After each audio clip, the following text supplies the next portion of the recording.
மையை போல நானும் கண்ணில் சேர வேண்டும். பூவை போல நானும் முந்தன் கூந்தல் சேர வேண்டும். கண்ணில் வைத்த மையும் கரைந்து போகக்கூடும். கூந்தல் வைத்த வண்ணப்பூவும் வாடி போகக்கூடும். சரி காதல் நெஞ்சை நான் தரலாமா?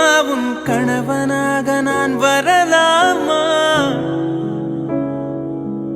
இந்த வார்த்தை மட்டுமே நிஜமானால் ஒரு ஜன்மம்